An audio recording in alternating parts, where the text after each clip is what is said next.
It's 104.9 Coyote Country. Good morning. I'm Robert Miguel here with you, doing the big birthday show. And with me, as always, it's Fanboy Friday time.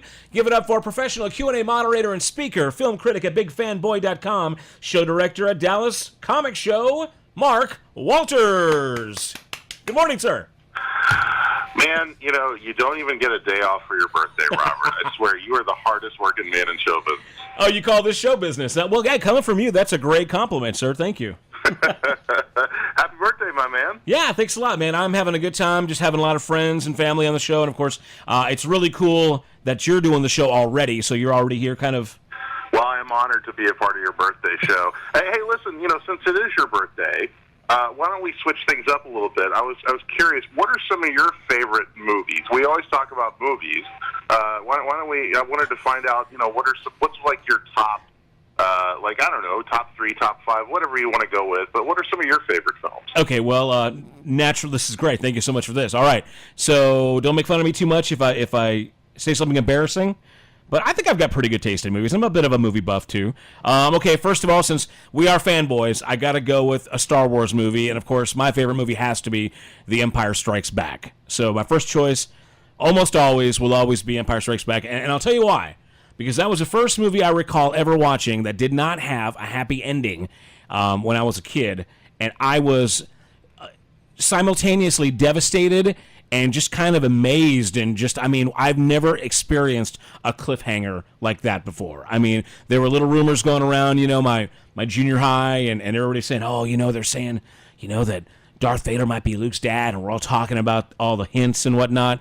And then all of a sudden, boom, I'm your father. And it's like, no! And I was just like, oh, man. And how long? It takes like a couple of years back then to find out, you know, exactly how that played out. But I will never, ever, ever forget the impact that The Empire Strikes Back had on me, man. Oh, my goodness. Woo! Well, I'm definitely with you there. I love that film. And I remember, you know, even as a kid, like you said, you know, I mean, the fact that this was a movie that was essentially, I guess you could say it was made for younger audiences. I mean, all the Star Wars films were kind of geared towards younger audiences, but I do remember thinking as a kid, like, wow, this is really kind of dark. You know, like, this is really, I mean, when you look at that movie and you look at several of the scenes of that movie, that's some dark stuff for that time period, you know, for like a PG film. You know, I mean, just not only the Darth Vader being his father, the cliffhanger ending. I mean, Luke gets his hand cut off. Mm-hmm. I mean, there's so many things in that movie that are kind of disturbing, you know, even by today's standards. And yet they got away with it at the time. And in a weird way, I think we as kids we understood that it was like a necessity. It was something that it was like a necessary middle chapter to a trilogy, and it's just amazing. I don't know if any other movie franchise has ever successfully had that kind of middle chapter that was so beloved. You know, I mean, so yeah, I'm definitely with you on that. Okay, so what else you got? I'm thinking, trying to think of something more recently. Okay, I just watched this movie with my daughter last week, and I rave about it all the time. And I finally watched it with her. I think it was on Netflix, I believe. Finally, or no, it was on HBO or something. Anyway, Slumdog Millionaire, man. I love that movie. Everything about it, the way it looks, the music. I mean, just the way it just opens up the world. I mean, the fact that you can see a movie that's, you know, kind of based. It's an Indian movie, so to well, it was a collaboration between Hollywood and India, right? Just the fact that all the suspense of a game show and just this backstory and the music. I mean, I just am so in love with that movie. It's ridiculous. Well, I'll tell you, I like that film a lot too.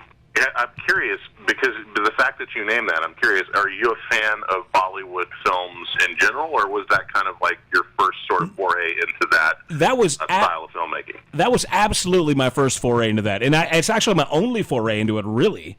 I love that little dance number in the end credits. I mean, I kind of would like to get into some of those movies, but I have a feeling that was kind of a one-hit wonder for me.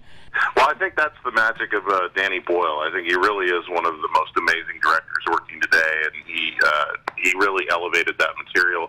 You know, it's funny, I had a conversation with somebody about that movie not long ago. We were talking about how, if you look at that film, especially in comparison to, say, like some other Bollywood-type films that are similar to it, there's nothing necessarily out of the ordinary about the story or the plot, but the fact that Danny Boyle gave it such a visual flair, I think it really elevates the material and makes that movie something special. And yeah, I mean, I totally am on board with it, man. I love that film. It's a great film. All right. 2 for 2. That's good. All right, what else you got? Okay, so another one. Here's one of those weird movies that I love, that when I tell people I love it, they're kind of shocked. They kind of scratch their head a little bit. I absolutely love 500 Days of Summer with Joseph Gordon-Levitt and homegirl. What's her name? Pale girl. Deschanel. Zooey Deschanel. Zooey Deschanel, yeah. And I'm no fan of Zooey Deschanel at all. However, I love Joseph Gordon-Levitt in most things I've seen him.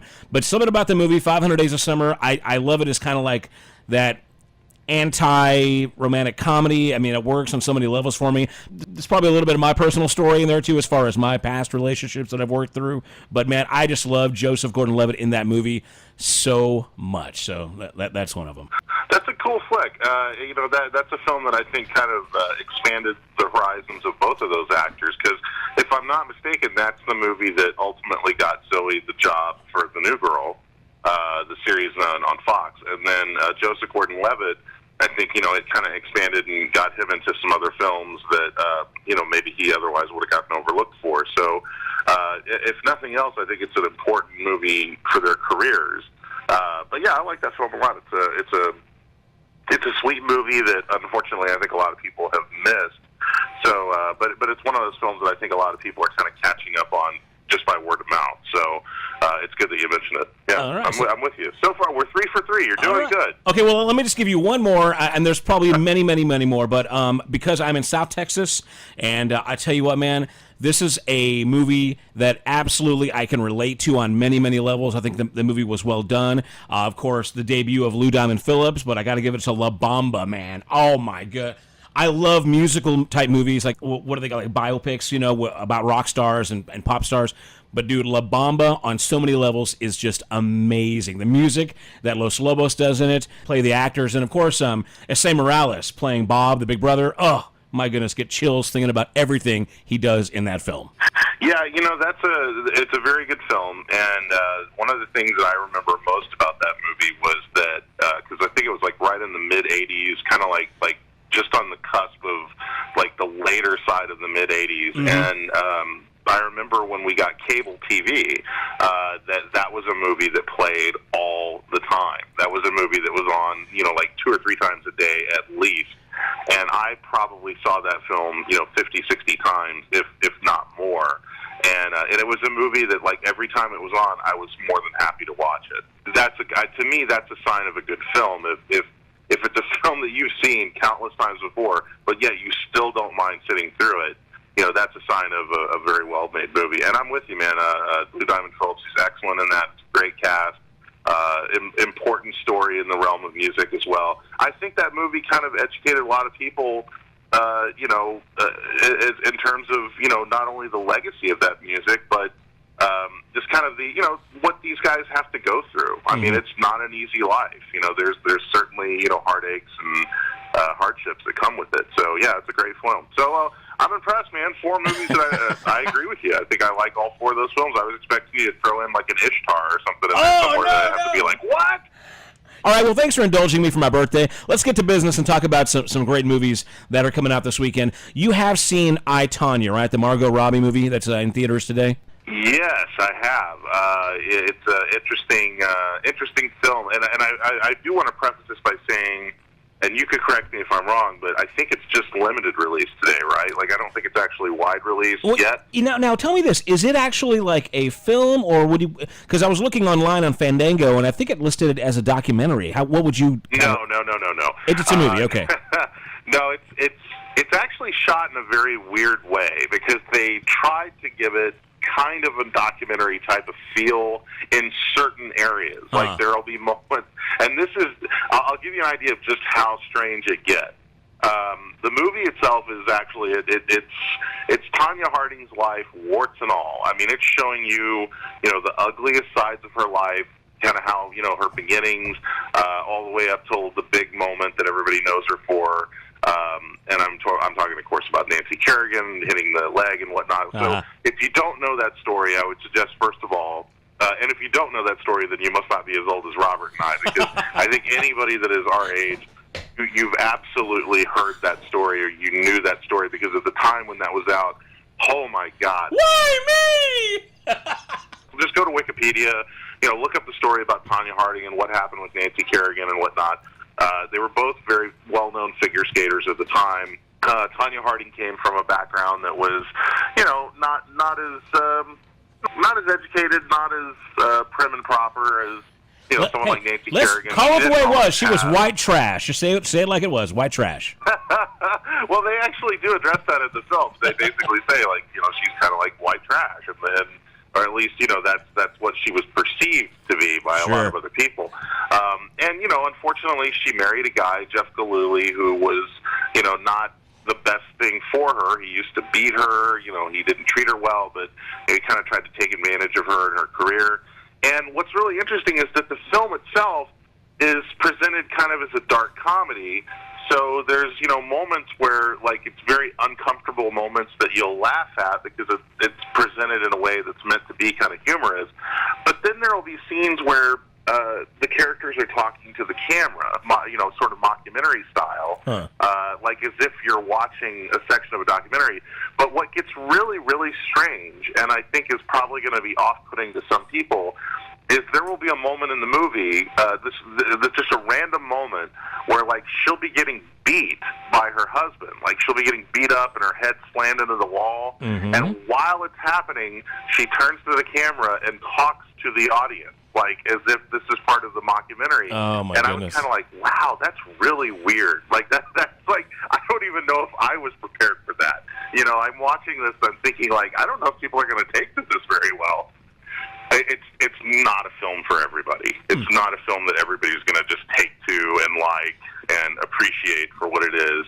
So, and it's pretty dark. I mean, I'll tell you that right now. If you're not into films that are, I don't want to go so far as to say violent, but if you're not into films that are really bleak or that don't necessarily have happy endings or whatever, you may want to know that going in. Okay. So, but yeah, that's definitely going to be on a lot of people's radar, I think, come awards time. I think Margot Robbie is going to be a shoe-in for a lot of these Best Actress awards. Wow, okay, so I, Tonya, in theaters today, starring Margot Robbie, rated R. And now you haven't seen this next one, but apparently you have a reviewer that you got a review to post up very soon.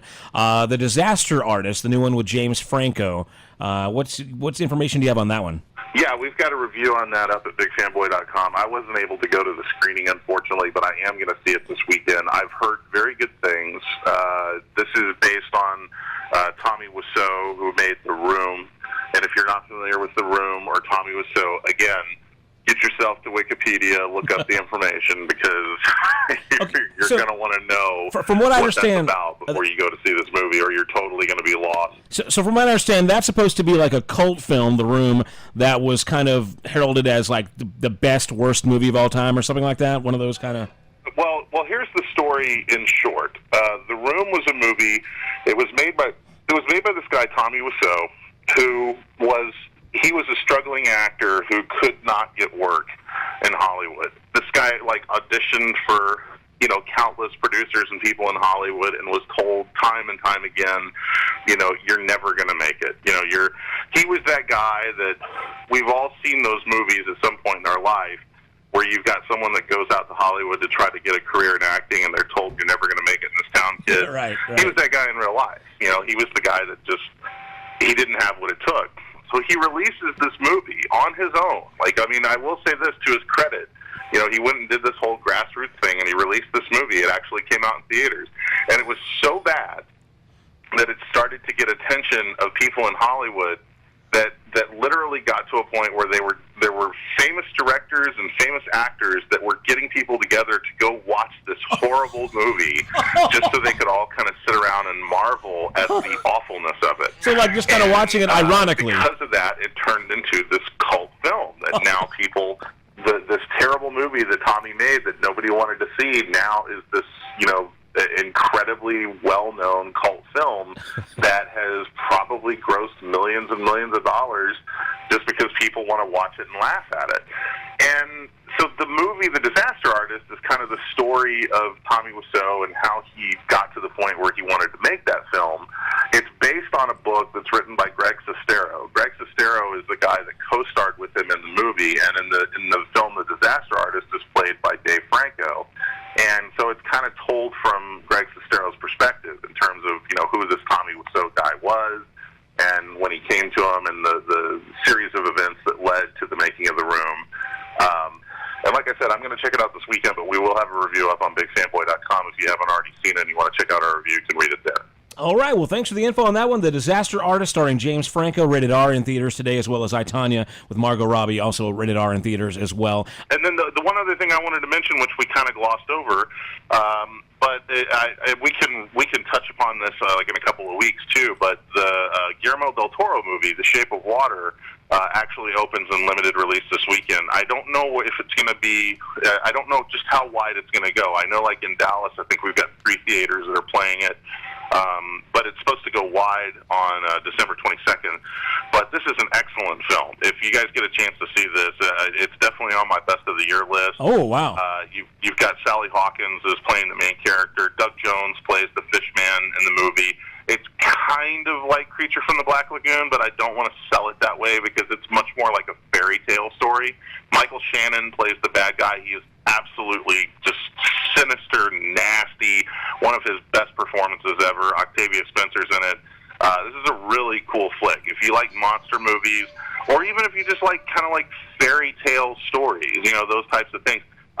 Guillermo del Toro, one thing you can say about Guillermo is he's always going to present a really interesting film. He's got a great visual style, and he's got a great storytelling style. And I think this is one of his crowning achievements. A good way to kind of compare it is if you've seen Pan's Labyrinth. Yes. I think is one of his his best films also. This is kind of more in that vein than it is in, say, something like Hellboy. But it's a very sweet movie, and I don't want people to be scared off by the fact that there are horror aspects to it. But it is more of like a fairy tale story. And so The Shape of Water opens up in limited release this weekend. I can't say enough good things about this movie. I hope people check it out. This is another one of those films that you're going to be hearing a lot about come award season. And if you don't get a chance to see it this weekend, it will be in a wider release on December 22nd. And do you have your own full written review on BigFanboy.com for that one? I'm going to post my review. It will be up in time for this weekend, so you can read that. And then we'll probably do another push for it when it gets closer to the wide release. Okay. So, yeah, be looking for that on BigFanboy.com as well. All right, Mark. Well, thanks again for your input, as always. I appreciate it. Anything else you want to mention as far as content on the site? No, I mean, we got a couple of fun things up there if you want to check it out. I just want to say a very happy birthday to you, Robert, and I hope you get a chance to have some cake and have some fun this weekend. You got big plans for the weekend? You know what? I got a big party going on this afternoon. Going to be over at Napoli's Italian Restaurant. All the Coyote Country listeners are invited to come out from 5 to 7. Going to do a happy birthday hour, do some $2.50 drinks, and have a good time. So all the listeners are invited to join me, and I wish you could make it out here too, but you're in the Big D, so I'll have to catch you next time around. One of these days, my friend. One of these days. It's been too long. All right, so let's give it up one more time. Professional Q&A moderator and speaker, film critic at BigFanboy.com, show director at Dallas Comic Show. One more time, give it up for Mr. Mark Walters. Thank you, sir.